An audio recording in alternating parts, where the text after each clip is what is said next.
goal line clearance by Kolasinac. I still have no idea how he keeps it I up. always just feel like these Asian teams are always just so like interconnected. As much as Messi scored the three, they still Mhm. looked really, really good. Someone has to be brave enough to just take him off the bench. Hey guys, welcome back to the TPG podcast. This is episode 9, and we're here, man. The World Cup is underway, and it's so good. The games have been so good lately.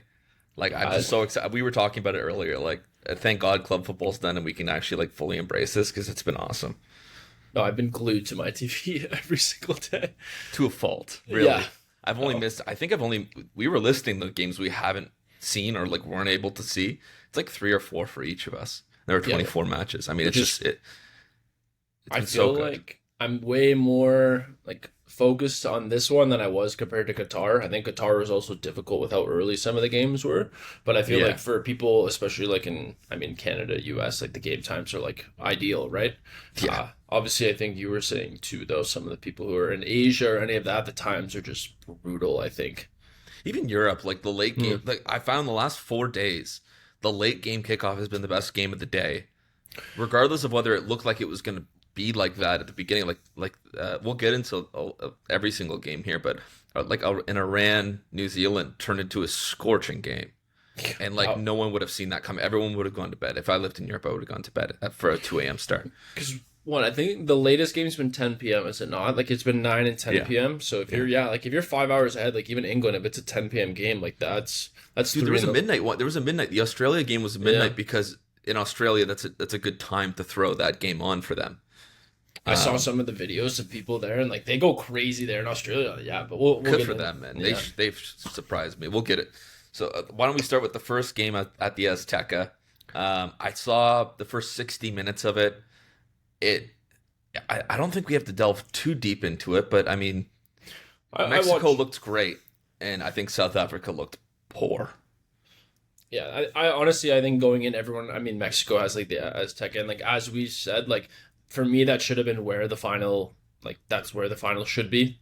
Hmm. I'm just gonna put it right out there. But yeah, I think everyone going into the game kind of expected Mexico to win, and with how loud it was, I could not believe how loud it was. Like usually you can like hear the atmosphere a little bit, but Hmm. like how much we could hear for that game, it was crazy. And yeah, like Mexico it took them a little bit, but once they got going, it was just They were just a better team, and South Africa. I mean, we can kind of chat about this. We wanted to do this at the end of match day 1, but obviously we got to see the noon game today, the first game of match day 2, which is Czech Republic versus South Africa. Um, South Africa's just not a very good team, and you know if they can stay in a match, maybe they can grab something down the stretch. It's like it's indicative of any World Cup. If you can keep the hope late into a match, you can always pull something out. But man, they looked poor, and the 2 red cards. They were one of them was a little soft, but by that point in the game, Mexico was much better. They had hit the post in the first half at 1-0, made it 2-0, and then it never looked like it was getting yeah. anywhere for South Africa, especially after the red cards. Well, So I found what was weird for me is they were trying to build out of the back, and that's what was causing them a lot of their problems. And then the first goal they conceded was yeah, off a suicide pass into the. I know you can blame the guy he gave possession up and like right in front of their 18-yard box, but again, passing it when he's back to goal with two guys crashing at yeah, you, it was kind of a. And then yeah, like even I won't get into much of the game today, but just slow coming out of the back, lack of yeah. urgency we saw, and then again obviously the discipline issues. Like they had, did they have two? They had two red cards, They right? had 2 red cards, and Yeah, that's my God, just like just a horrible way to start the World Cup, especially in that rematch. I thought Mexico looked good. It'd be tough to place them as the easy winners of this group because we'll talk into the next game yeah. because they I looked good. They have the it, home games. They have the Azteca. They'll play in I think Guadalajara as well. They have the fans behind them. They look good. I just don't know if that's the right opponent to really judge this team on because South Africa drew today with the Czechs.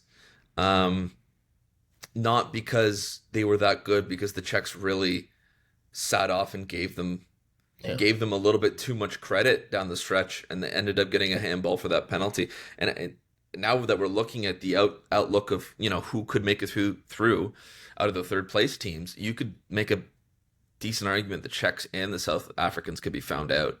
Yeah, now especially. And I'll be honest, like Mexico for me was everything I expected. They had their good moments and they have Mhm. some individual talent for sure. Mhm. But it'll be interesting to see how they end up doing. But yeah, I guess we could move on to that next game because that was I'm so excited for the next game, the Mexico South Korea game tonight after the Canada game, yeah, that's gonna be because I mean South Korea looked phenomenal, and I picked them top of the group. I'm not going to do my own horn too much. I didn't know they were going to look that good. I think what can be found out about them, similar to Japan, is the fact that they are not physically imposing at all, and I think the Czechs took advantage of that to take the lead in that match, despite the fact that it was one-way traffic for all of it. it's But man, just, they look good. Like Kim and Boone, the guy Takefusa Kubo. Son that's didn't even have a good game. that second goal. Yeah, Oh my lord, so good. that was, and I was just gonna. I think what worries me with them, if anything, is just set pieces and like long throws have been. I swear every team's been just chucking them into the box. I Yeah, think that's just where again, like it's back on where the modern game is, and that's obviously where I think you'll see the weaknesses in the South Korea defense is on those. But yeah, Mhm. like how for me too, I could not believe how fit they are. Like they ran Oh my God. like I could not, and just even like the chemistry is again so important, and yeah, I thoroughly enjoyed watching that game, and it was just back and forth the whole time, and I mean yes, South Korea did dominate, but the Czech again like it's they were They're playing physically imposing, and yeah I was really disappointed to see them actually draw today because after they scored the goal in the first 5 minutes against South Africa, you expect them to go on and maybe win that 2 or 3-0. And there's just this, maybe that's if it's fatigue. I don't know how it could be fatigue with all the hydration breaks, but it was just disappointing because they were not the better football team against South Korea. With that being said, they could have stolen it. I mean, they scored off Suchek does end up scoring that second goal. It's Mhm. offside, but they could have caught them out at any point with another set piece. They But the scored issue is they're very one dimensional, and that's kind yeah of why I picked them third in this group. Was because I just find they're too one dimensional, and you can see it on display. They're not this marauding team who can go and play different ways of football. I just think South Korea and Mexico are the two best teams in this group. I don't think there's any question about that now. no Watching all these games, and this game tonight's going to be phenomenal between them. I'm yeah honestly for me that's at least that's the match of the day. I'm a Canadian fan, Yeah. and I think obviously you can be excited for the Canada game, but I think what we'll see in that next one will be interesting. So yeah, Let's be honest. No one outside of Canada or Qatar gives a damn about our game today. no the, it's the game of the day is yeah. South Korea and Mexico, but that's Yeah. All right, well Koreans look great. I'm, yeah, I'm glad that premonition came through because they look fantastic. yeah you called it. I'm I mean, they still couldn't finish. They could still finish just second in this group, but they're through. I mean, oh they're yeah. they're a great team. All right, Canada Bosnia. Yeah, let's get into this one. I was really upset about the first 30 minutes of this game, um, because they just looked nervous, and I'm perfectly okay with you're the host country, you're going to come out looking nervous. But Jesse Marsh said it in the post game as well. They didn't come out playing exactly how they want to be playing these sorts of games, and it cost them. It cost them in a game where I thought we were better team, the better team than Bosnia throughout most of that match. Yeah, and you really saw in like again like the end like the last like 15 minutes of the game for sure. And Yeah. you know what? I think we were talking about it before. If you were to ask any Canadian soccer fan going into it, that we would take a 1-1 draw. So I'm not. Mhm. Was there some worrying things? Yes, I would definitely say. You maybe noticed the lack of experience from Alphonso Davies. I also just think with a lot of those guys, like knowing he's on the pitch, I think makes a world of difference. Mm-hmm. And I thought like Larea had a poor game, to be honest with you, in my opinion. Mixed reports on him. Yeah. It's weird. He's playing I don't know if he was playing out of position because he played left back. I feel like he plays right back normally. I don't know. He is. No, he's Yeah. right-footed, I think. Oh, he is, Um, yeah. And that's not to bash him. Like, look, the Canadians, like, that's an all-time pressure. Like, your national team at home, Toronto, and again, like, they responded well. And I'm not criticizing any of them, like, extremely hard, but I think you can, if we're pinpointing, for sure. I thought someone who had a phenomenal performance because I think Davies not being in the lineup really papered over the fact that Bombito also wasn't in this lineup, that he's our Yeah. best center back. And I'm not going to butcher his last name. It's a French name. It starts with an F. From Fulham? 20-year-old kid. Yeah, Played he's- really good. Warrior. Played really, really Yeah, good. Warrior. And I think that the thing I'm going to harp on with Team Canada here is we play Qatar tonight, and that's it's the biggest game in our nation's history at a World Cup. Yeah. There's no question about it because it's our best chance to get out of this group. The issue is the final third finishing. And Larin saved us, but at the same time, that ball was deflected. Like it wasn't. He didn't just pop it in the corner. It was really well taken. The first touch is phenomenal, and for him to take it really saved what could have been the stopping point in our World Cup, because we needed a point there, and it's kind of where we all felt it was going to land. But I was going to ask the final third issues is the issue for Canada. Yeah. Can we score? No, and that's what I was going to ask you today. Does Marsh take a bold move, and do you do a complete, like, there was bold not starting Larin already, I'll be honest with you. Yeah. So I think, like, he scores, you kind of got to start him. And then the real question I was going to ask, do you sit David? Like, I just feel like there's been a lack of urgency. Yeah. Just his, like, some of the chance, he had two shots on target or one shot on target. And that one, like, in the first half, like, you have to score that. Like, you have, like, oh my God. You're on the penalty spot pretty much, left foot. Like, you have to be scoring that. It's like, you do Larin and Promise today. Like, just to see again, like, but it's also like it's hard. In my opinion, I feel like you go Larin David and Promise maybe comes on a bit earlier than what he did last game. That's what I would do. I think what I would do. I think it'd be too quick to throw David to the Wolves after one game. With that being said, it was not a good game by any stretch of the imagination, and he's had a poor goal scoring record recently. But it's been a poor year. But it's I would start David and Larin and see how they get on, and I think Promise David off the bench and the names running. I know what you're talking about. Yeah, he's quick, so I think as a substitute he'd work really well. One major point I'd like to bring up. I don't know why Sid Sixero thought that Kone didn't have a good game. He was our man of the match. Canada's success rests on how Kone plays, and he was phenomenal. Yeah, like he was by far our best player in my mind. Defensively and just going like forward, I thought too. Even the ball. I mean, Bosnia didn't have a look in after the 20th minute when they scored, and a lot of that was I liked how Eustachio played. I don't think he's anything special, but he does his job. He is a great holding piece to what Kone is. In a 4-4-2 where you need two really strong midfielders, and if we're to go where we want to go with this World Cup, it's on Ishmael Kone's shoulders. I thought he was phenomenal. I think he won Player of the Match, and like fully deserved it as well. You sent me that one. I forget what the reporter's name is. Said he didn't have a good game, and I was like, I don't know if he was watching a different game, but Sid's known for bad takes, and a lot of the Sportsnet guys. I'm not all the Sportsnet guys, or not all the TSN guys, but they don't follow this sport the same way, and they're contractually obligated to talk about the World Cup because it's in Canada. With that being said, Sid steps out of his lane and says it with so much confidence sometimes that it comes off really, really arrogant. Yeah. And I mean, Kone's our best player. It's not questionable. I mean, when Davies comes back in, maybe he is our best player, or Bito. But for that game, Kone, our hopes rest on Kone, and especially with these two coming in, there's nothing to say that they're going to be at 100%. They're probably both not at 100%. So, yeah, I don't know. Davies is a tough one. I think I'll be honest with you, I think I'll knock on wood, but if Canada's up, I would say at least by 2. Yeah. Going into the last 30 minutes, I don't think you see Alphonso Davies. I think you see Alphonso Davies today if we are tied. Mm-hmm. If they're losing up by 1, yeah, it's a game in contest. It's also like the few extra days of just, even like if you give them like 5-10 minutes at the end of the game, just to, get out there, maybe like break the ice a little bit, and then because we're gonna need him for Switzerland without a doubt.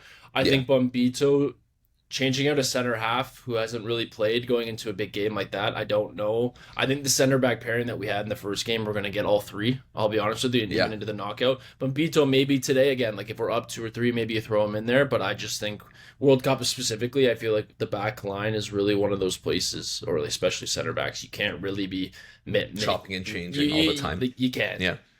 Again, okay, if we're talking England, if we're talking France, like the higher caliber, there's a difference, but just with the inexperience of some of our Canadian defenders, I just find it's a touchy subject. And I mean, I don't mean to rant too much, but that's my personal opinion. Everyone's allowed to have their own, but I just think we don't mess with.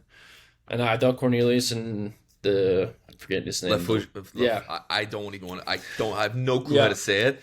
Kid played Apologies, but phenomenal. yeah. Kid So played phenomenal, and let we really needed it when we went down 1-0. We could have lost that game and very props to easily. him for stepping up.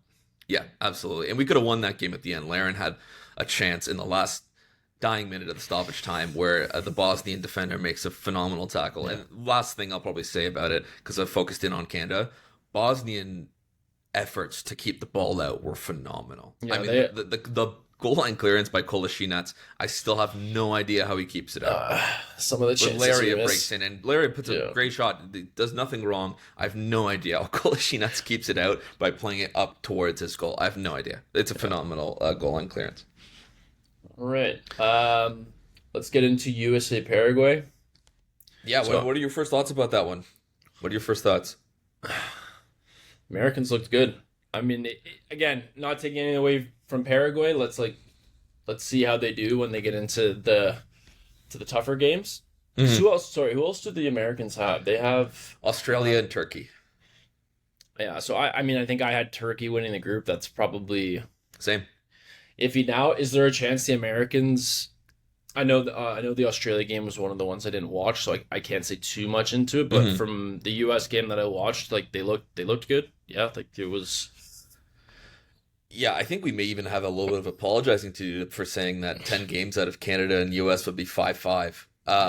Because As of right now, I mean, yeah, it's the US looked so good. And I think this is a pretty common take, but I think that's the greatest performance, or at the very least, the greatest half of football they've ever delivered as a national team. I mean, that first half, they were phenomenal. Like Paraguay couldn't get a touch. that's the best And they've looked. But by then far, and and- they looked good, and they found Balogun, who's a starter now, and he's going to cement himself. He won't come out of that lineup. They brought on guys like Gio Reyna, who had been kicked out of the team 4 years ago with Berhalter, weirdly enough, and he came in and he scored a phenomenal fourth for them. Pulisic What a looked goal. stellar. He didn't have to play all 90, which is Yeah. huge for them.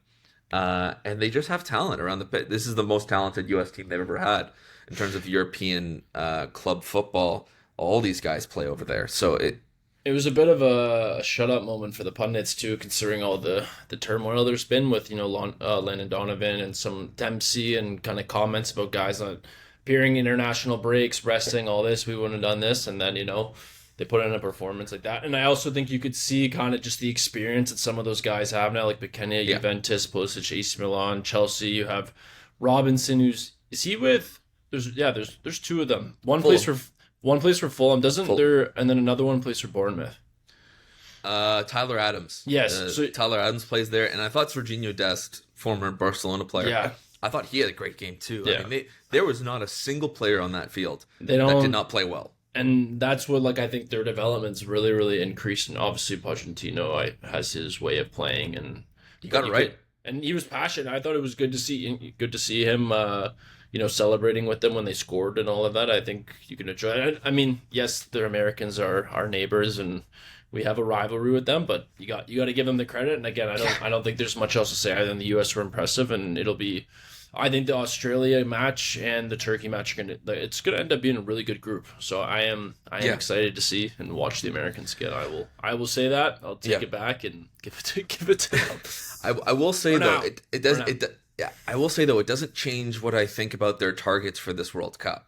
I know it was phenomenal. It was really good, but their issue has always been, can they beat one of the big boys? And they've shown that they have the ability to beat one of those big boys. And now the expectation is that they can go and beat any number of Portugal, Spain, Croatia, England, that they have the ability to beat one of those teams and get deeper into the tournament, because they're not just going to keep facing the Paraguays, the Australias, and the Turkeys. I don't think those are bad teams per se. I just mean, when it gets deeper into a World Cup, will they be able to beat one of the big boys? That question's still out there, and even now because of this performance, the expectation's right there. Oh yeah, they got to replicate it again, but I'm excited to see what they do. Yeah, they look great. I mean, let's speed a little bit past Switzerland, Qatar. I know neither of us really saw that match. Honestly, I'll take this. Great result for Canada. On to the next one, and that's what I don't. I think I'm a bit of a negative Canada supporter. I actually kind of thought it was a bad result for Canada. You think so? I think we Yeah, win. We win today, and obviously the Switzerland Bosnia game's going on right now. But I mean, I'm just saying it's better. Like it would have been bad, if Qatar win. That for me, that would have been like the yeah. I big mean, one. if Qatar win that's a bad Yeah, result. I thought I maybe I'm just a little bit too negative, and I kind of perceive Canada's chances as like our goal is just to get to the knockout round and then play whoever's in yeah. front of us. I know that we get another home game if we win the group, but Let's see what we do Switzerland's the today. best team in this group. Yeah, To me, I still believe that Switzerland's the best team in this group, and that our World Cup chances really ride on tonight's game. So it's going to be a really interesting dynamic to see because if Qatar managed to get a draw out of us per se, then we need that Switzerland game. yeah. We need it. We need something from it. Um, We'll see. we'll see. I have faith. I mean, let's Uh, move. Want to move on to Brazil Morocco? What were yeah. your thoughts about Brazil Morocco? Because both of us were kind of iffy on Brazil heading in, and I think we were kind of vindicated. I It's one of those. I don't know if this is weird. It's like one of those weird ones where I'm like, I almost feel like Brazil kind of like earned a draw, but I also feel like Morocco kind of earned, maybe deserved a bit more than what they got out of it. And I will agree with you, and like I'll give you your props. And he said Morocco like aren't a dark horse anymore. Like they showed it.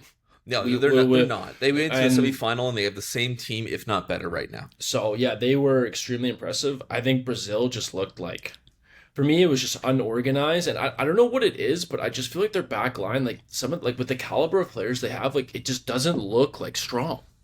Like it just seems. I don't know if that's just my opinion and all of that, and obviously Hmm. now there's stuff in the media with why didn't Endre play, and then you have Neymar who just got cleared, but he's not in the lineup again. So I No, think it's just like, yeah, I don't know. Like Vinny Jr. won a goal. I mean, it was a phenomenal goal, yeah, and Brazil maybe could have stolen that game, but I thought it was pretty fair. yeah. 1-1 draw was a pretty fair result. Morocco scored a gorgeous goal to open that game, and I think when they scored, you kind of thought, "Ooh, whoa!" Like I didn't think it was going to happen this quick. I kind of predicted this to be a tie. I'm just a little worried about Brazil. I don't know what it is. Like they looked a little unorganized, but I think Carlos' teams a lot of times he wants to play and platform the attacking players, and sometimes that means that these attackers can switch in and out positions. But going back to their qualification, and this isn't the true for every single team, but their qualification was not good. They No, were they were in amongst it. Argentina cleared everyone out in CONMEBOL, but Brazil was fighting for their qualifying life up until like the last couple games, which is yeah. not indicative of how typically Brazil get to a World Cup, and shows a much grander issue to Brazil, which is they do not have the star talent that they used to have, and they still have the same mindset that we're at Brazil, right? And that we'll get through it. Like we can flip a switch and make it happen, which maybe they could, but it's a lot easier said than done to just flip the switch and have it happen. Like we were talking about Spain heading into this World Cup. I picked them to win, but they did draw 2 games heading into that game against Cabo Verde, and then they draw again. So form heading into the World Cup does have, it shows a pattern. Like, can teams just turn it on? Maybe, but it's more likely than not that the form they bring into the tournament is the form they're going to perform like. Right? So Brazil is still shaky for me. I don't think they'll have any problem getting to the next round, but I mean, looking at the Haiti Scotland game, Scotland emerged with all 3 points, but Haiti was not bad. Haiti looked good. You said it too going in. I think people kind of expected Scotland to win that game, but I don't Mhm. think But Scotland. Scotland got lucky. Yeah. They got very fortunate because Haiti didn't have. This is actually very indicative now of every single team out of CONCACAF. Is that all the teams are playing better? They're playing better with the ball, but they can't finish. So I wanted to show you this with the Haiti Scotland game. So Yeah. possession was 50-50. Haiti outshot Scotland 13-18. Haiti Yep. had better pass accuracy, more passes, and they had more corners. And without even looking at the stats, I think I could have assumed all that based on Yeah. just the eye test. They were a better team, and obviously when you sorry, not they weren't a No, better no. team. They performed better on the day than Scotland did, and obviously when Scotland takes that lead, you're less inclined to go for it for the second if Haiti's playing well with the ball, right? You don't want to be found out for no reason, but man, the CONCACAF teams are playing better with the ball, and they just don't know what to do with it in the final third on the grand stage. I mean, that's Canada's issue. That's Haiti's issue. We'll talk about it. It's Panama's issue. Um, it's everyone's issue but the U.S. really and Mexico to this point. And I know it's only one game, but when teams sit back, it doesn't seem like the CONCACAF teams have the innate ability to pick a lock as well as the other as well as the other confederations do. But again, I'm not confident that Haiti finishes on 0 points. They have two big teams to face. Anything could happen in those games. We've watched so many underdogs actually overperform what the expectations were going in, and I think there's a lot of leveling effect. There's been, I don't think there's been like a big like win or like shock win yet. I think it's just been kind of like the draws. I think have been like the biggest one, but again, it's World Cup. You really never know, and that's the thing with like even I know we'll get into it, but those games like you just never know what could happen. Like it's just a split second. So, but yeah, I Absolutely. think I'm excited to watch Haiti again. Scotland. You know what? I kind of expected what we got, and again, like I don't mind watching them. Also, like they're workhorses. They got some young talent, and I think that's just what they need to kind of lean on. They're gonna run. That's without a doubt. So yeah, I'm happy Scotland won because I want Scotland to do well. With that being said, they got away with one, but in getting away with one and getting these 3 points, now they're kind of working with house money. Yeah. So I'm expecting them to perform a lot better than what we saw against Haiti. That also could just be a preliminary showing of what it's going to look like versus Morocco and Brazil, because sitting back like that is going to be much more their game, sitting back and countering. I thought Ben Doak actually had a great game. Yeah. It's nice for a guy that young who's not really getting the chances in the first team at club level to show what he can do, because I thought he was great. I thought McTominay was good. McGinn got the goal. It was a deflected goal, but again, McGinn's just a kind of a stalwart. He's a consistent piece in that middle. You do the right thing, and good things will happen to you. That's for me. Absolutely. So, you want to get out of Group C? Let's well, we can kind of glaze over Australia, Turkey. Neither of us watched this game, but this one against both of our picks. Yeah. I know I had Turkey winning the group. I'll be honest, I didn't really have my hopes up for Australia that much. Just kind of, I think we talked about they had I mean, your worry was just how easy their route was to the World Cup, and obviously, I think Turkey, just knowing some of the talent they have, and and I also think there was one guy who was making comments like, oh, like leading into the game, like we're not worried about them. They're not. We know we're a better team than them, and then was that Guler in the tunnel, and then they had the shot of. Or it wasn't Guler. Jackson Irvine. It was someone else. He did an interview. I forget who it was. I mean, okay. I remember the shot from the tunnel where Guler's like yelling at his players, like, "We're better than them. Let's go out and show it." And Jackson Irvine's just like has a wry smile on him. I think it was. This guy Hakan Calhanoglu. Calhanoglu? Yeah. Yeah, that's one of the senior members of that Turkey team. That's he had some comments, but yeah, you know what? I mean, props to Australia. They, I watched the highlights quickly. Can't see too much, but they look good. So I'm excited to watch them again. I rewatched because TSN puts up those 30-minute games up, so I did watch that one kind of at work the next day. It's a bit. It's funny, right? Like I didn't have high hopes on Australia or New Zealand. I think New Zealand was more the portion where I thought they got in by beating New Caledonia. That's not impressive. Yeah. With that being said, they are set up very one-dimensionally, but they're fast. Yeah. Like all of their players are rapid. So when they score that first goal, they get to sit in, and they're really well drilled and sitting in. And for them to go and beat Turkey with 10 of the 11 starters being new to the World Cup, it's insanely impressive. And I have this... I listed 6 teams that I was impressed with above my opinion and kind of disappointed with below my opinion kind of heading into the World Cup, and Australia's the top of that. I was really not expecting them to look that good.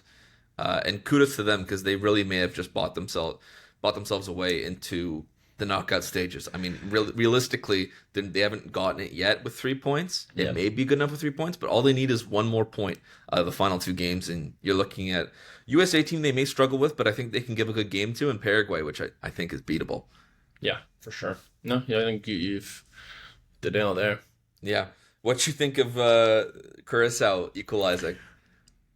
Yeah, sorry. So this is another one that I did not get to watch. I saw like a live feed when they tied it, and I'm like, okay. And then that's is this gonna be one where it's like a shocker? And then I Yeah. kind of like read up, and everyone just said like Germany, just like it was just a lapse in They just kind of concentration. they ran him over, and Yeah, you never really like to see that. Obviously 7-1, but again, like it's the biggest stage. I think any team's gonna do that too if they can. Like I guarantee you, Spain probably went into their game.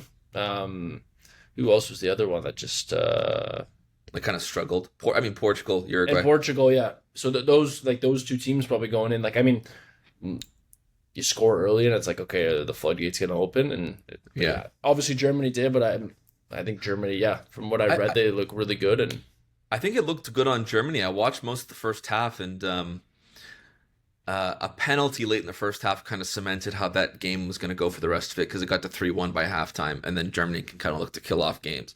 But I like the mindset from the Germans. They didn't just get down by conceding there and maybe try to force things through. I thought they were really methodical. I thought kind of we were both a little bit higher on Germany than I think the general public was. And I know it's just Curacao, but if you're looking around at a lot of these games, a lot of the underdogs are giving great accounts of themselves. And Curacao got themselves back into that game nice and quick after Germany scored a great goal to open up the match. So I think this looks good on Germany. I think people are kind of downplaying it because it's Curacao. But I think it's Curacao could go to either Ivory yeah, Coast or Ecuador and give them a game that maybe we didn't think they would originally. But what yeah, a great moment for Curacao. Before we for move on, sure. what a Yeah. great moment for Curacao to have that equalizing goal. Oh I yeah. mean, I watched it live. It was so This cool the to see the celebrations too. celebration. I mean, Yeah, this that is a was debut nation. They're not. They have no history.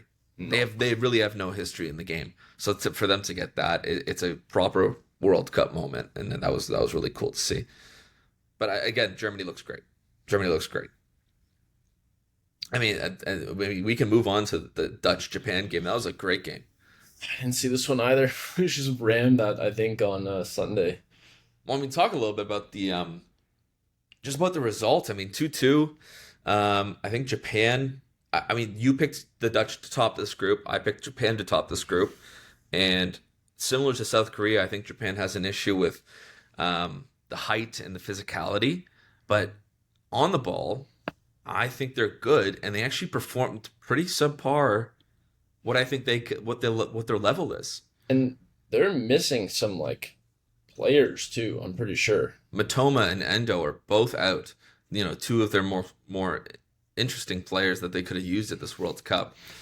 They have the coach that's been there for a while, uh, and I think going to this game, the Dutch actually play really reminiscent of Liverpool from the season. I was expecting Scooby and the gang to rip off Koeman's mask, and it was going to be Slot on the bench. They played the exact same way. They scored a goal from a set piece. They looked really uninspiring in the first half. Score a goal from a kind of second ball from a set piece, obviously. Van Dijk, beautiful header. And like we said, I thought Van Dijk was going to carry this team a little bit more than it should be needed for a typical Dutch team. You said But it, and he Japan, scored. but Japan responds immediately. They respond well. The game becomes really open at that point. I think Somerville, both of our boys, Somerville and Van Dijk, just scored great goals. Somerville, he's just a phenomenal curled effort with his. Is he left-footed? He's not left-footed, is he? No, he's right-footed, but yeah, that's It was a phenomenal goal for his second. And then from that point on, this is my issue, and I have a big issue with the Netherlands. I knew this was kind of on the surface because I don't like Koeman as a manager, and I don't think he plays progressive positively enough. Is that whenever they take a lead, they just try to hold it. They really try to suck everyone back and just try to prevent. And that's just not. I don't think that's a recipe to success in the World Cup.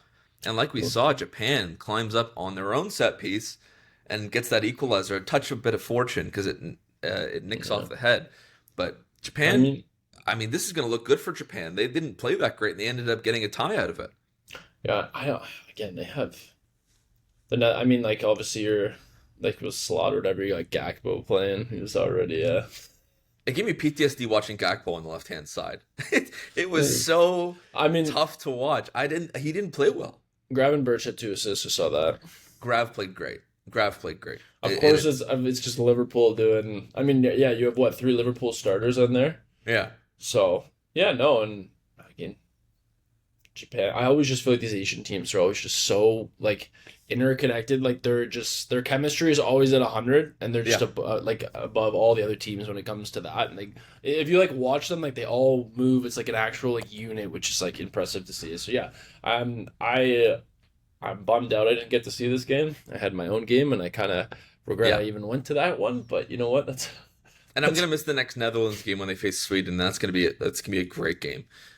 So I mean, you may have to fill that one in for me, but nothing about the Dutch performance convinced me otherwise of what I thought going in, and that should be worrying for them, I think. Yeah, Um, and one last thing, it doesn't directly pertain to the Dutch, but there's so many Liverpool players on the Netherlands. I think with the exception of Gakpo, every Liverpool player has really been contributing to their national team without Baron Harkonnen lurking over their shoulder. So it's yeah, they all look good. They all look good. Isak looks great. Gravenberch 2 assists looked phenomenal. Van Dijk looked great. Salah had a great game for Egypt playing centrally. yeah. Shocker. Wirtz looked good for Germany. McAllister looked like he wasn't dragging his feet in quicksand the entire game. Like there's so many Liverpool players playing well that I'm forgetting a couple. Robertson had a great game for Scotland too. So that's just a little bit of You know PTSD what? showing up. At least Lod's gone. At So least he's gone, but I'm still. yeah, I doesn't mean I won't stop yeah. complaining about him. Um, Ivory Coast, Ecuador. I think I was. I don't know. Did you watch this one? I didn't. I watched the last little bit of it. I heard it was a Actually, I boring missed game. a little. I missed a little bit more than I actually thought I did in this game. I heard Ecuador started off the better and looked pretty quality on the ball, but they couldn't. They couldn't finish it off. And I don't think this is going to be the end of Ecuador's tournament, losing this game at No. the death. But it is pretty massive. It is Yeah. pretty massive that Ivory Coast. That I heard that Ivory Coast looked a little bit too individually focused. They didn't look as much of a team as Ecuador did. With that being said, Ecuador didn't capitalize on that. And Diamande, I watched the game in 30 afterwards. Diamande was just torching Hincapié. Yeah. He was just torching him all game, and that's going to drive his price up. And I know he's kind of the one I was told to look for. Obviously, I'm not doing my own scouting on that. I've seen a couple things of him. He looks good. Like Diamande just ripped them to shreds, and they have a lot of players who can make things happen. Nicola Pepe, Amad Diallo, who ends up going for the winner. 90 plus 7 or something like that I saw. Yeah, think I it mean, was. just I think Ivory Coast could scare some teams now that they've actually got a win under their belt without playing to their level per se. But this is kind of how I predicted it. I thought Ivory Coast would sneak second in this group, and I think Germany is the best team in this group pretty noticeably. I think they Yeah. may have a tough game either with Ivory Coast or Ecuador. I almost think more likely Ecuador may steal something off of them, like a point of some sort. But it's a fun group. Curaçao's going to be there trying to scalp some guys out of this group, but it's a fun group. I like this group of teams. I think it's fun. Curacao just conceded 5 in their next game. Yeah. It could happen. Who knows? But I can't fault hope if they keep them out like Cape Verde. You know, you keep them out for enough goals for enough amount of time, then you could absolutely get something from a game. But no, I think Ivory Coast looked great. I think Diamande was the player of that game. And great win for Ivory Coast. I know everyone kind of recognizes Ivory Coast as a World Cup team, but they don't win typically at the World Cup. They have a pretty, even with the players of old, both Tourés, Drogba, Gervinho, they really haven't gotten many wins at the World Cup. So it's phenomenal for them to get that win. Yeah, I'm excited to watch them. I think need to. I again, obviously missing this one, but yeah, I'm excited to see kind of how they do. Absolutely. So Sweden, Tunisia. Hmm. I I'm I think it was 1-1, and then I got little glimpses of it, and Sweden was just kind of just started unloading on like It's the two-man step, yeah, right? Like, it I don't was think their team is that well-rounded. I thought Tunisia really kind of gave Sweden a couple too many chances that they didn't need to kind of put it on a plate, especially the third goal when Tunisia had scored back to make it 2-1, and then we're actually piling on a little pressure to get it to 2-2. But Isak and Gyökeres, I know. that's a tough two-man step to tear down, especially if Sweden take leads in games. Oh, I mean, yeah, it's Liverpool and Arsenal starting strikers, so Yeah. it's yeah, that's They always they that's looked always going good, to be a man. tough game. But like again, like Isaac is looking like he looked really sharp, and I think just with all the injuries and the seasons he's kind of had, it's good to see, and I think Liverpool fans should be happy going in. But yeah, I mean to be honest, I kind of expected that. I figured Sweden was going to win 5-1. I don't I never. I mean, it was a blowout, and they scored Yeah, some phenomenal goals. I think it was Ayari. It was funny, right? Like, DC two of Ayari them, scores in this first goal and then refuses to celebrate because his dad's from Tunisia. and then he scores again. And then he scores again and celebrates. But I always find it funny seeing guys score at the World Cup and then because they have a parent from the Yeah, who did that. I think last term at Briel and Bolo did it against Cameroon in the same situation because his one of his parents is Cameroonian. It's just I feel that's just so funny to me. But Sweden, I mean, Sweden looked good, and now you look at Sweden and the Dutch for the next game on Saturday. And this is what I was talking about with the Dutch. If they do not take advantage, they do not beat Sweden, you're looking at 2 points. I know they played Tunisia last, but now you have Herve Renard moving in because they fired their coach after their first game, yeah, shockingly that's enough. crazy. Isn't that crazy? I've rarely heard of that. That It's a bit aggressive. I'm gonna be honest with you, but you know what? there had to be more to that story that we don't know. Oh, probably. Yeah. Has to be. I mean, I know they got drubbed 5-1, and I know they probably have higher expectations. I kind of said that they would be someone's bogey team. My worry is that now with this new manager bounce, Hervé Renard has experience with taking down giants. This is the route I was talking about. If Sweden can at least take a point off the Dutch, and then the Dutch are going forward against Tunisia and can't seem to find goals, which has been their issue. If the Tunisians nick a win somehow, or the Swedes win and then the Tunisians nick a point, Dutch are sitting on 2 points. They're not going through. So this is looking really worrying for them. There's no way. Tunisia. I'm just saying it's There's there. just. I want to put it out there. I don't think it's there. I I'm picked gonna them be to hon- finish. I picked them second in this group, but Yeah, no. I just feel There's- something There's just no way. in my bones. I feel something for the Dutch. It's just not going to go their way. All the Liverpool players on that team are like, yeah, you know what? I just got a feeling they're not going to do anything. But you know what? Hey, They look good. I mean, Grav and Van Dijk as usual look good, but that doesn't make a team. And if your first sub is Memphis Depay and headband, I don't feel great about it. I don't feel great. we're gonna look back on this when the Dutch win the World Cup somehow, and we're Imagine. gonna be Oh my god, they gosh. get 7 points from this group, and I just look like an idiot. Oh, maybe not 7, but Okay, so why don't we move on to this is a game I think you watched, Spain Cape Verde. I mean, what'd you think of this one? Story of the World Cup? I would say so far. I mean, the goalie went from 50K followers to 8 million, which is just It's insanity. insane. And he I made think some it's great. more now. He made some great saves, but like the Spanish missed some golden opportunities, like Mhm. golden opportunities. It's like if you replay this game again, Spain could win 3 or 4-0. Like I Yeah, didn't. absolutely. They dropped so deep. Lamal didn't. He came in, I think, for like 20 minutes, and like again, with how deep they were playing, like anytime a player had the ball, like it was just 1v2, like it was just 1v3, and like they were fit and they Yeah. did their job. But again, like you play the game 9 more times. I think Spain could win all 9 of them. And again, I mean, for sure, but you don't need to this like is- go into it. I know it's the World Cup, but like Ferran Torres, he missed his chance, like he off the cross. He got slagged off online.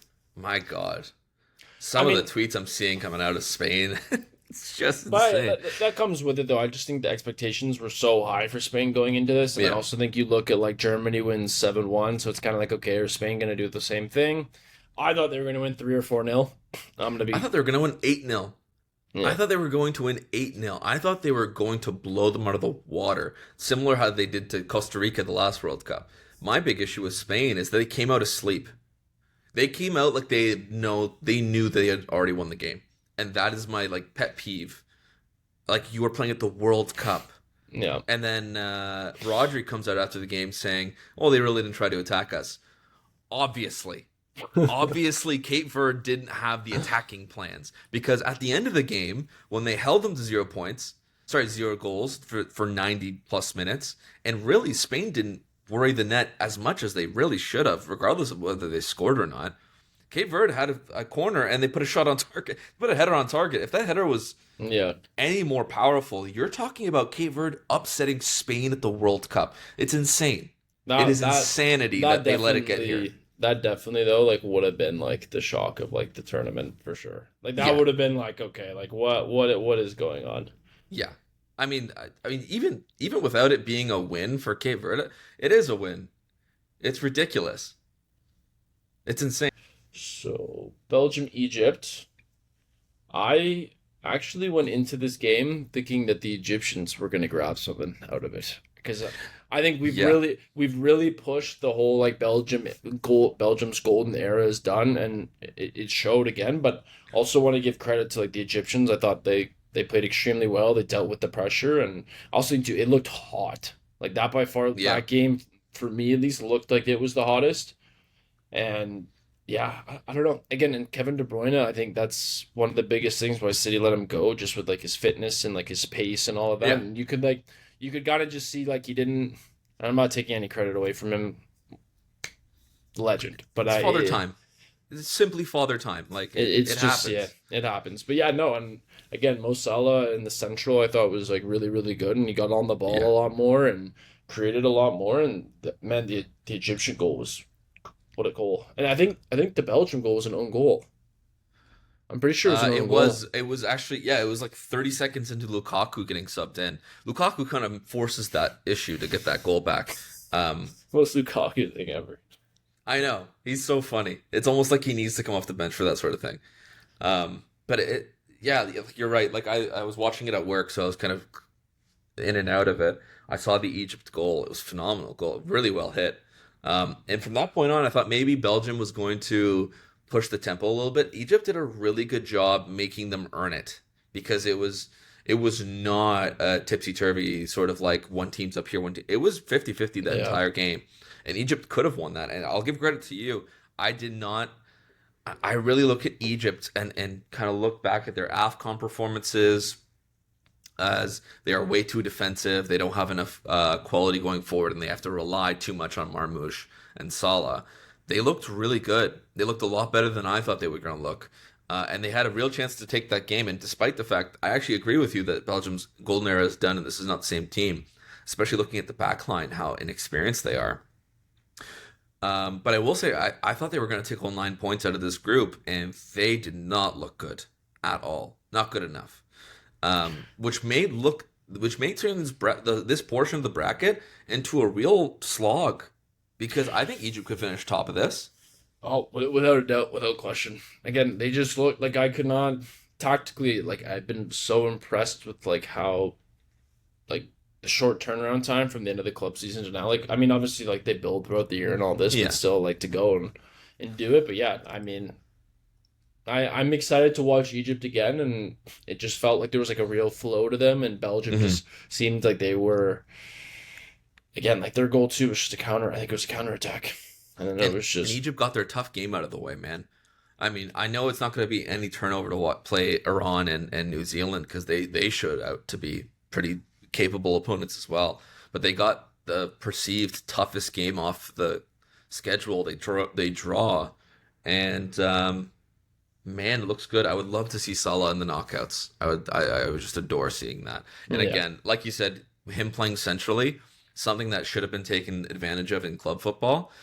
He looked great, and when he ages like that, I think he's aged better than De Bruyne in terms of he is more mobile than De Bruyne is right now at their current standings.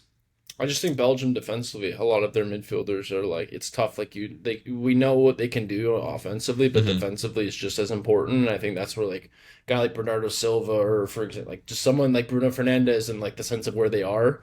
Like yes, they provide you that attacking, but also like defending. You know they're gonna like get stuck in. They're gonna do. Not saying Kevin De Bruyne hasn't or Well, they have won't, more but help. They have more it's just help like than De Bruyne and does. and when you're older too, you got to pick and choose, right? Like you can't be Yeah, sprinting forward every single time, and then it's also like if I don't drop back, then like we could concede. So yeah. it's a matter of that, and yeah, like I just think that's just been the common theme for Belgium going into this World Cup, and we've beaten it so down so much, but it's just like it's just now. Yeah. Yeah, there's just not much else to say. We know I think we know what's gonna happen, and yeah, I'm a little worried for Belgium. Yeah. in general. I don't think they'll have a problem getting to the knockouts, but as we move into I'm going to move into the Iran New Zealand game because they're part of the same group. I'm not sure if you watched this. This was a late game for us. I I watched all 90 of it, I and watched this game. it I was watched it. so good. You don't expect it out of these two teams, and that's probably my own And biases. I just didn't expect them to look this good. I have liked Iran in previous World Cups, and I kind of picked them second in this group because I've liked them. Not really thinking too much about the distractions going in, the fact that they can only stay 24 hours in the U.S. between these games, and that's seriously affecting how they look. There's no question about it. still But look New good. Zealand shocked me. I mean, yeah, New Zealand looked really good. Yeah, I mean, I think going into it, I looked at like even like the odds and just like I think what you'd said about Iran, like how much of a favorite like they were probably going into this game, and Yeah, props to them. I forget the guy who scored for New Zealand, but I know he scored both. But yeah, like both two like goals you should be scoring. But again, like that's the difference of these World Cups and the fine yeah. margins is like you have to score the goals when you have the right opportunities. And I think Mhm. there's going to be individual brilliance, but obviously like if you're getting that, it's coming from what Chris Wood. So Yeah, I and thought, that's not yeah. bashing him. It's No, just he a did play matter. great. Yeah. So and I think 2-2 was very fair.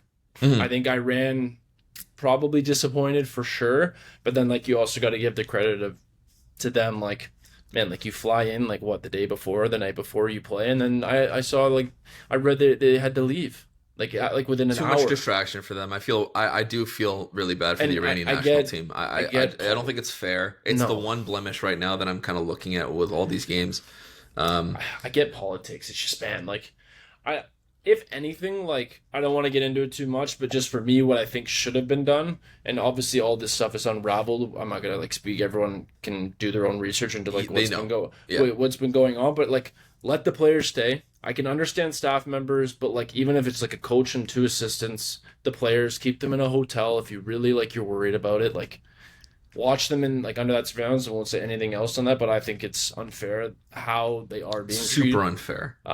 But You know, traveling the same day that you play a game is torture on the it's body. brutal. I remember when I go to university, we would drive like 3 hours in the morning, and then you play an afternoon game, and you're just tired because you're sitting in a car all day. It's torture on the body. I And mean, at that level too. Like we've both played university sports. That's the World Cup, right? Yeah, Like it is a completely different ball game, the and we know intensity and we know about it at the intensity of collegiate level. And this is the World Cup. I mean that is so rough for them to have to go through. Kudos to them to actually staying in that game, equalizing twice. they looked good, man. I will give them props. Some of those guys are ballers.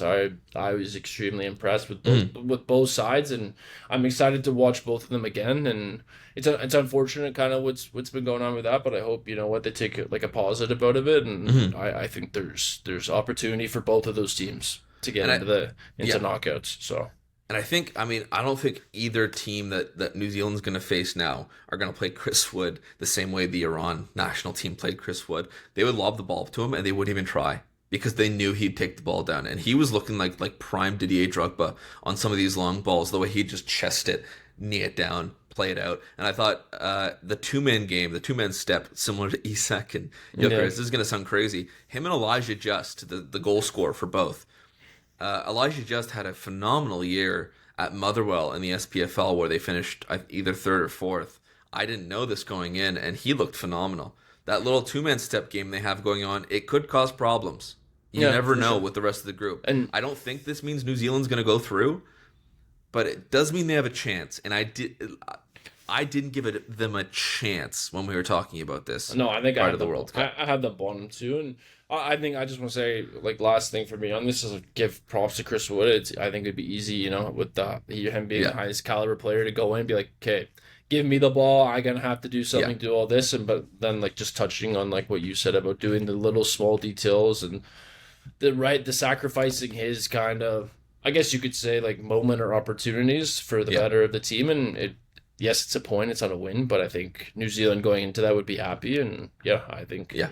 props to both of those teams. Really, Doesn't kill really, either of their chances to tie that game. really good But game, yeah, and I think with the World Cup, I know like I'm not bashing anyone, but like the really like casual watchers, they're looking obviously to watch France and Spain and England, and like you can find some really good gems in these like lower ranked teams, and like it's brilliant to watch. It's And it, so anyone yeah, new or watching, what if you any game you have an opportunity to watch you never know. you never know how good that game's going to be. And one So last thing, one of my favorite goals of this World Cup is Iran's second goal. It's beautiful. It's yeah. the long pinged diagonal on time, perfect. The cross is perfect. The header off the post and in is perfect. It's one of my favorite goals. And I remember sitting up late watching this game, thinking like, oh my god, what a goal! Like, Yeah. how did they just do that? That was incredible.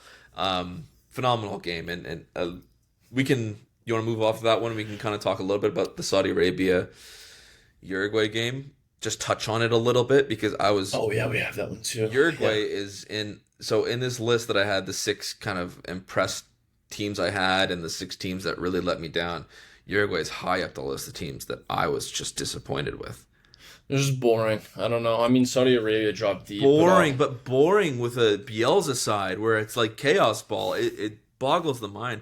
I don't know what was off of Nunez, but he got subbed off at half. I thought that was crazy. I thought that was weird. I think you give him another 10, 15. And again, he's one of those guys on any given day, if you give him their opportunities, he's a great player. I think people bashed Yeah. him for what happened at Liverpool, but a workhorse. And yeah, I mean, Saudi Arabia, I don't really have much to say. They were defending for pretty much the majority of the second half, if Yeah. anything.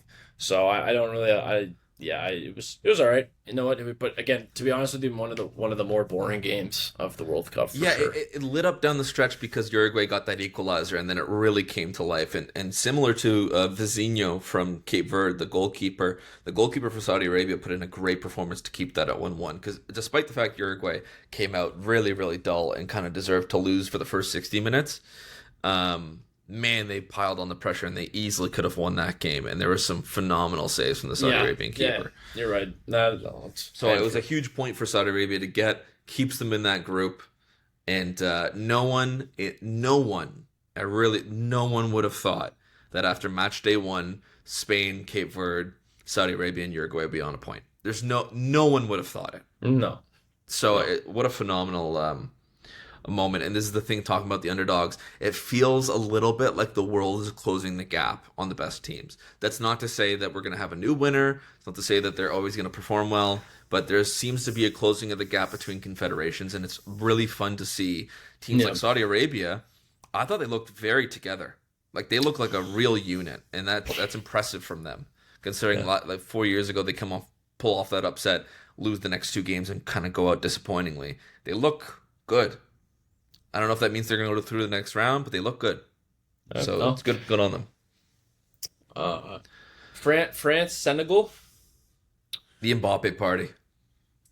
I mean, like second goal was Mbappe in Ridiculous. Mbappe in a France jersey is just like it's like Kane in England and Messi Argentina again. Like, Thor it's, with his hammer, man. It's Yeah. ridiculous. it's just inevitable, and I don't think we need to. I think it was a slow start for France. I think it was 0-0 at half. Senegal looked good for large portions of this game, Was and it? despite the fact that on paper Deschamps decided to go FIFA mode, and he played Dembele, Olise, Doué, and Mbappe all in the same starting lineup.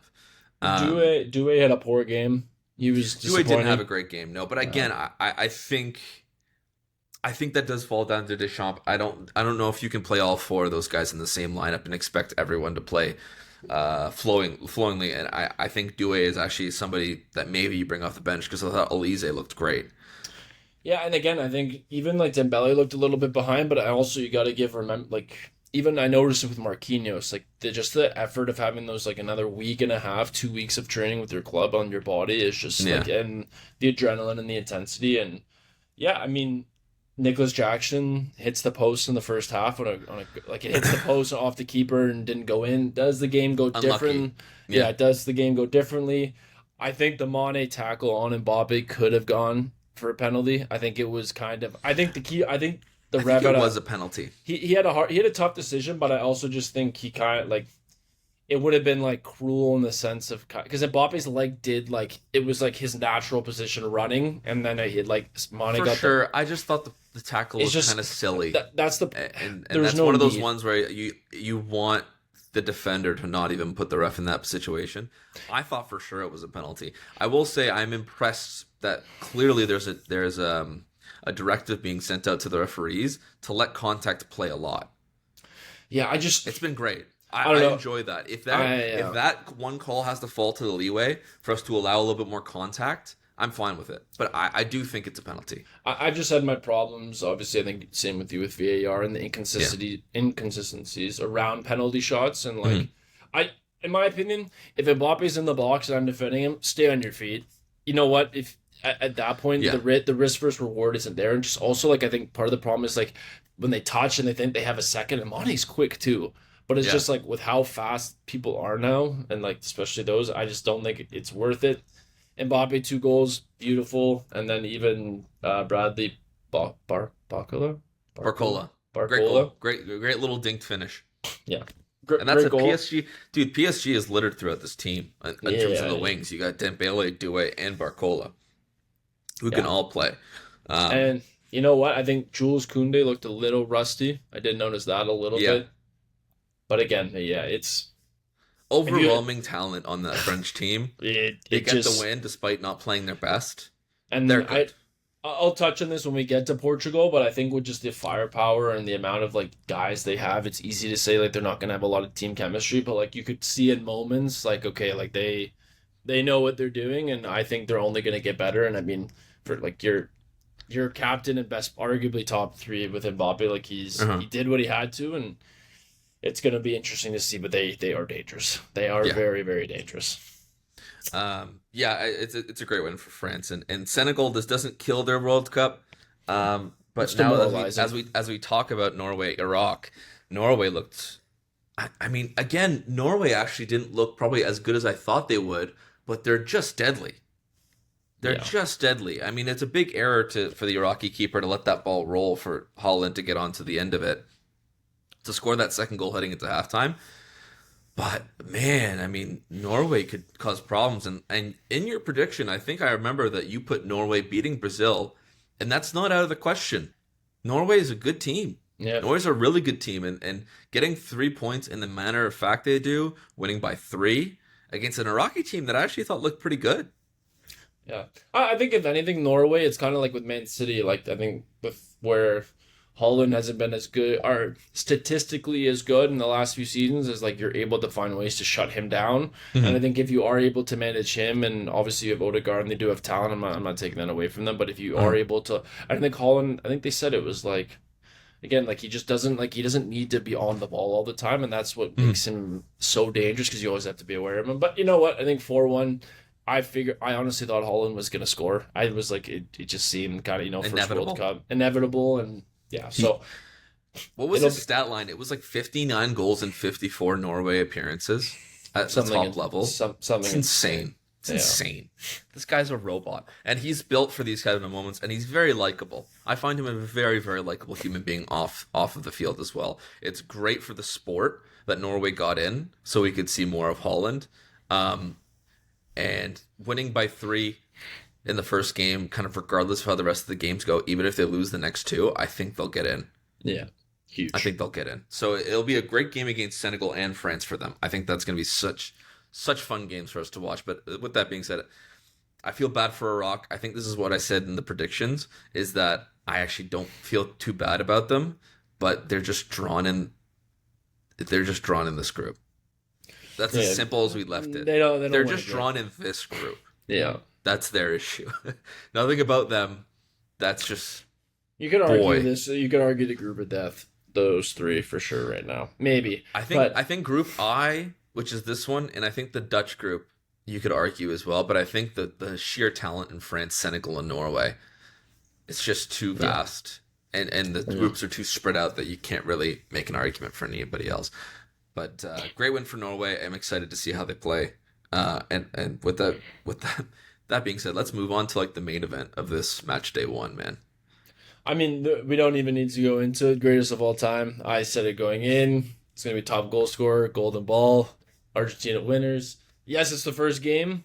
But Uh, man, Argentina looked really good. That's the thing. As much as Messi scored the three, they still mhm. looked really, really good. I mean, Alvarez off the bench that was interesting. I mean, I feel like you could maybe find a way to get him in like a false nine or a cam roll, but with the way they play, I just we'll see what happens. Laturo, but he was okay. Lautaro But is a weird one at the international tournaments. I think he may kind of tinker with it and maybe start Alvarez here or there. I just love how the team's set up. I think Scaloni makes a lot of great decisions on the fly. And I think this team is built to get the most out of Messi.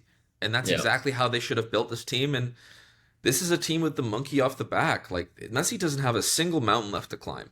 All we're watching is a footballing genius play with no excuse, hesitation, anything. He's just playing because he loves it and he knows he can still play at this level. And I don't know what's going on in the back room for him to cry after the first goal. I think his it was like father. outside his father Yeah, yeah. sickness. There's his father. Yeah, his dad's sick, from what I read. Wow, that's Yeah, poor guy. But I mean, what Leo gives us is a gift to the world. Genuinely, it's for him to score a hat trick at his age. He's about to turn 39, and insane. we're talking about, like, Van Dijk getting to 35 and Ronaldo's at 41, and you kind of, we'll get into Ronaldo, what he looked like. It didn't look good, but Yeah, for him to be playing at this level at 38, damn near 39, it's incredible. I mean, he's inevitable when he gets the ball. Once you give him the ball with space on that first goal, when he receives it, you're already dead. yeah. Whether it goes in or not, you're already dead because he is so smart. He thinks the game so much quicker than everyone. And he's still, without it being his best asset, he is still a world renowned goal scorer from anywhere on the pitch. So, I mean, You know what? I don't have, because I'll be honest, like Algeria, even like they didn't even look that bad. I didn't think was, they did that either. was the thing, and like I just think they like genuinely got like played off the pitch, and that's all it is. And I actually think Algeria. I'm not too worried. Like in this group, I actually think Algeria have a chance of beating Austria and Jordan. To be honest with you. Yeah, Austria looked good, but I think I did pick Algeria to get out of this group. I still think that they have a decent chance of doing that. I think Um, they could easily finish second. I think yeah, you lose 3-0, but yeah, I think you beat Jordan, Austria, okay, maybe tie. But really depends on that last game if Argentina rests players because they're just so comfortable in that top spot. Because 3-goal win at the beginning is huge, knowing that they're going to play Jordan in the yeah, last game. They may try to chop and change a little bit. Um, but my one tip for Algeria is maybe don't play Zidane's son. I was not really. I know Messi scored the hat trick and it's magic regardless, but I didn't think Zidane's son was very good yeah, in the goal. I mean, maybe they don't have the other option. Maybe he's the best option they have, but you could argue the first goal could have been saved. You could argue the second goal should for sure should have never been deflected out to the middle of the goal. I know I try not to be harsh on keepers because that's a difficult job, but that second goal should never go in. And the third goal, he can be excused because it's just a ridiculous messy goal we've seen 100 times before. But yeah. Algeria didn't play with their best player in Amoura. I don't know, like they definitely still have a chance, but the story of this game is just Messi's still that good. Yeah, there's just nothing else to say. I'm gonna be honest with you. I don't have anything else to add besides Ben the goat. There's a reason he's the goat. There's a It's just reason they won magic. and I think they're there. But I just think now it's like, okay, how are we gonna do? And the only thing that worries me, if anything, is they don't really have strong competition in the early stages. So it's gonna be because like some teams get a Yeah. taste of it early, so but at the same time, like the World Cup champions for a reason, the Mhm. mentality and some of those guys, and I think that's it. So it'll be good to watch them, and I'm excited. So Yeah. Great Austria, game. Yeah. Austria, Jordan. Austria finished 3-1. I didn't watch that game. I didn't watch much Um, of it. I don't think we need to cover it too much. I really liked Austria pre-tournament. I think I picked them second in this group. I think they're really well organized. I don't think they have a super high ceiling. But with that being said, they don't have a large World Cup history yeah, either. So to get this game against Jordan is massive for them because this was going to be the easiest game on the schedule, and now you're gonna go to Argentina and you have to play them, and you yeah, finish off with Algeria in a huge game. Um, I don't know. I thought Jordan didn't play poorly out of the stuff that I saw. Austria is just a better team. They're more organized. Um, and yeah, I don't think much has to be added here. I think we're going to learn more about Austria later in this tournament more yeah. than anything. I mean, let's Um, talk more about Portugal, Congo. because that was a Uh, shocking game. I mean, Portugal looked so good the first 10 minutes, and I was like, okay, you know what, they're flowing, and all of this, and again, my issue, the hot take is like I don't watch Saudi League enough with Ronaldo Yeah. to tell you positionally wise. I think when he was in his prime, you had him going 1v1 with the wingers and out wide because he was fast. Now, not really the same, and I think it kind of shows you like yesterday, like no shots on target for Ronaldo, and like that just can't be happening as your striker. And like I Hmm. understand, yes, he's arguably the second greatest ever, without a doubt. But I just think, is he hurting them? And there was a few chances. I think Henri said it really, really well. Is like, do you care? Like it looked like he cared more about him scoring than the team scoring, just based off some of his movement in the box, like looking for like, you know what, I'm going to be the number one option, and like, and again, I'm not taking anything away from him. I just think they need more out of Ronaldo, and it's definitely worrying, showing early signs of like we're not scoring in Congo. And with the Yeah. talent, arguably best midfield on paper, maybe in the tournament. Hmm. Not even maybe like arguably, but I would say disappointing result. But okay, now we know where we need to go. So, and Yeah. after how Colombia played, like I don't know. I really don't know. It's gonna be interesting, right? I really liked how Ronaldo started that game. I thought he was trying to be as patient as possible. Yeah, But again, like Henri said, and like you mentioned, they I don't think it's. I'm pretty harsh on Ronaldo typically. Someone has to be brave enough to just take him off the bench. yeah, Just to bring him off the bench when you need him. Because Gonzalo Ramos may not be better than him all the time, obviously, but I think having a more fluid striker who can drop in a little bit more is just more inducive to how they want to play. yeah, And this is another issue I kind of found is that Roberto Martinez's teams typically look like this. They scored early on, and I'm going to bring the halftime stats up. They had 80% possession in that first half. 80. They had insane. two shots and they had one on target. It was the goal. Congo had 20% possession, six shots, and two on goal. That's purely unacceptable. Like, I know Congo's not a pushover. I picked them to finish third in this group. 80% possession and one shot on target is actively trying not to score. You're not going to win the game 1-0 after you go score in 5 minutes. And why do you not keep the foot on the neck after this sort of thing happens? This is a team that is beneath the level of Portugal, and they should just keep going. But they actively decided to just keep possession in unimportant areas of the pitch. And to Congo's credit, they capitalized. But they really didn't make Congo sweat until about 1-1. Yeah, And I deep mean, into the stages of 1-1. Like, it was just. I'll be honest though, like even just like how Portugal started, I was like, okay, like maybe we're starting to see like I thought, okay, they scored that early, floodgates are gonna open. And like Yeah. Congo just like woke up after that. Like it was just a complete like turn, and I think that's what some of these smaller teams just like, hey, can we withstand the pressure and like the first 10 minutes and like kind of get our feet together a little bit. Uh-huh. And it's also like again, you're on the world stage, and I'm not anything can happen, but yeah, like Portugal, you should not be tying Congo. I'm sorry. With the caliber of players they have, and just and even the It's goal just they not good conceded, enough. was bad. It wasn't good. It was a free header. It was a free header for Vissa, who's the main scoring option with Bakambu. So And he didn't even play that much this year. He was with Crystal Palace, is he not? yeah, he was injured for most of it. No, he's with I think Newcastle bought him, and then he was just injured for most of the year. Because Newcastle had to get a replacement for Isak, so they kind of panicked and went for Vissa, and he was injured for the majority of the year. But yeah, I don't know, and I think it's like crazy that João Felix didn't get in. Top goal scorer, Yeah, I think. that was. I think I don't think he or got best in. player, yeah, best player in Saudi, and I just think again, it's not my place to tell Ronaldo what he needs to do, and like it's easy, and everyone can have their own opinions and Yeah, all of this. I just feel like the thing is though, is like Ronaldo, where I will give it to him, is he was their best scorer in the UEFA Nations League.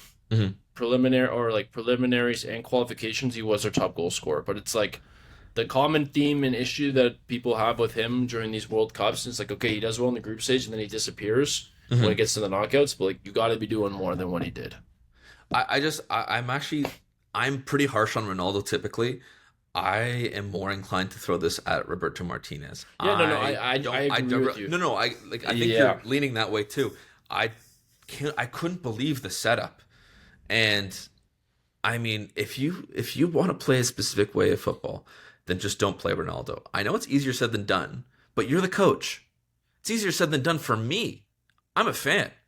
I'm not a fan of them, but I'm just a fan of football. Obviously, it's tough for me to go tell Ronaldo, but you're Roberto Mancini. You were given the job to direct Portugal going forward. Ronaldo's 41 years of age, and he is good at a very particular set of skills at this age. There's no reason he shouldn't be coming on the 75th minute and go and get something because he's Ronaldo. Because even if he doesn't score, he attracts attention. The minute he's brought on at 1-1, if it were 1-1 with him off the pitch, yeah. even if he's not scoring, the Congolese players have to hone in on him because of just plainly the name and the movement. Because he's going to be trying so hard to get on the end of those things. They shut him down. They shut him down, and I think. And the Yeah. sorry, go ahead. No, I was just gonna say. I think it was first and second half. He had the least amount of touches out of any player. I think it was besides the Congo goalie. I think the Portuguese goalie touched the ball more than Ronaldo did. It's shocking. And last thing I'll probably say on Portugal, this has been their issue for years. They, on paper, and we talked about this, they were probably one of the favorites coming in. They, on paper, look so damn good. I know. And they don't look good enough for me. 80% possession with one shot on target. And by the way, they finished that game with one shot on target. It's pathetic. It's pathetic. I don't care how much possession you can. Jose Mourinho, a Portuguese man, said this of possession when his team won with 20% possession. If they want the ball, they can take it home. It doesn't matter how much possession you have if you have one shot on target as Portugal facing DR Congo. And well, that's Congo. Congratulations. What a phenomenal result for you guys. And they did They not look absolutely bad. deserved it. They did not look bad. They played. Yeah. Yes, at first I'm like, okay, like this is not looking like good, but then like they eased into it, and I was like, shit, like you guys are like kind of you could play. They can play. And let's skip to Uzbekistan, Colombia because they're in their group. These two teams, this game impressed me out of any game I watched. I watched like 60 minutes, I think. Uzbekistan have a very defined style. They know exactly who they are. They're extremely physical. They tirelessly work, and Cannavaro has them working in a team where I think they know exactly what their identity is. And they gave Colombia troubles, despite the fact I thought Colombia played great. And Colombia really, that's one of the teams I'm kind of big on after this first match day. Colombia looked phenomenal. Luis Diaz, Luis Suarez, James Rodriguez. There was a lot of Munoz from Palace scoring that first goal. Phenomenal goal. Oh, I mean, if they can score goals like that, or at least show that they have the ability to score goals like that, boy, Portugal's in trouble. Because if Colombia beat Portugal, right? Which is very likely, no, not very likely, but it's likely based on the first games we watched, right? You'd say that. And Uzbekistan is tough to break through.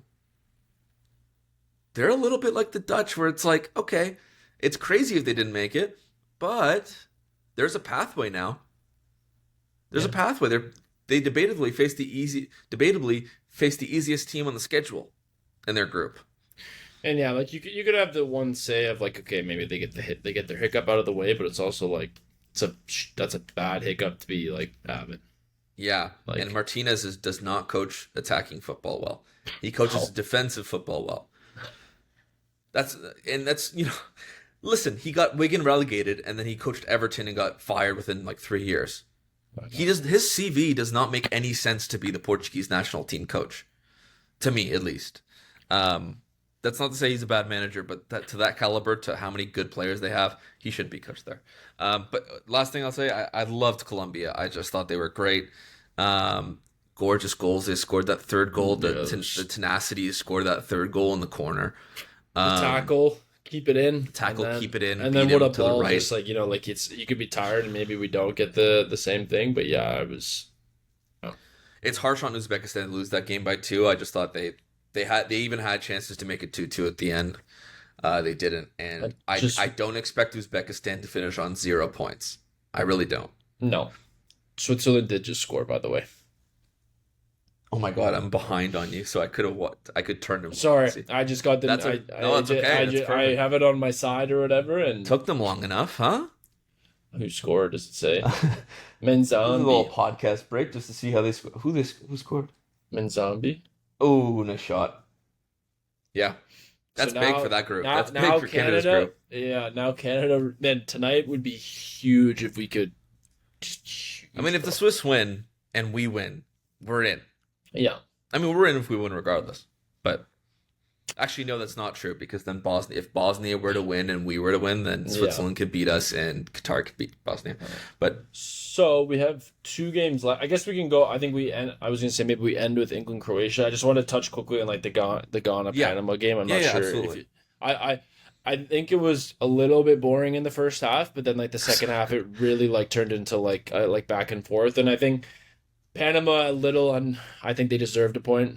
Terrible, terrible way to like kind of it's again, but it just shows you the concentration you have to have in those Hmm. types of situations. Um, but yeah, you know what? I mean, props to them. That's huge for them. Huge for them. They just couldn't score a goal. That was it. They could not deliver a final ball. They could not score a goal. That was their only problem because I thought they outplayed Ghana for most of that match. it did, yeah. But, I mean, again, but Panama, like that's just been a common theme. I also think for a lot of teams so far in this World Cup, is just no final third, like the final ball in the Yeah, final third. Everything else looks good, yeah. defended well, and the goal they conceded was just yeah, like good counterattacking, and you're fatigued and Heartbreak for Panama, by the way. Though I mean, it was a great. It wasn't a great game, but seeing the Ghanaians in the streets shutting down York and oh yeah, York and it was something amazing.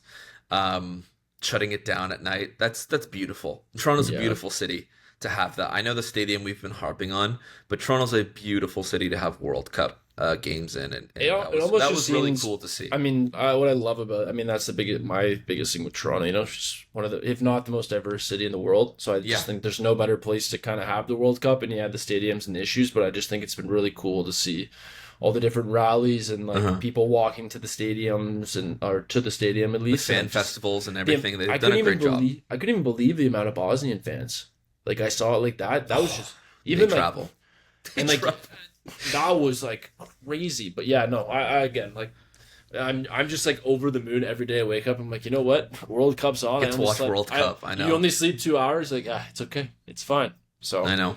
but and then I think so. Yeah, Let's finish up. Yeah. England, Croatia, heck of a game. Yeah. I will give it to both. Modric, that just that's so tough on that. So strange to see someone so experienced do that.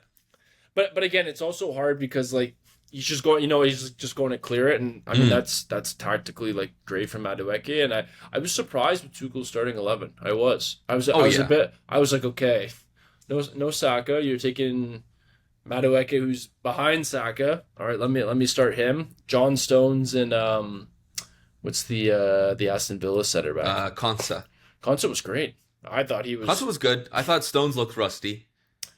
Honestly, I A didn't think touch. so. I didn't think he was that bad. I actually quite. I thought he played really, really well out of it. Yeah.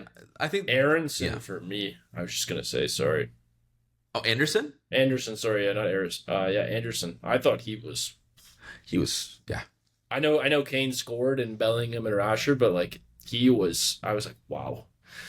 He's the right pick on this team. Yeah, I was gonna ask you though. Does this worry you?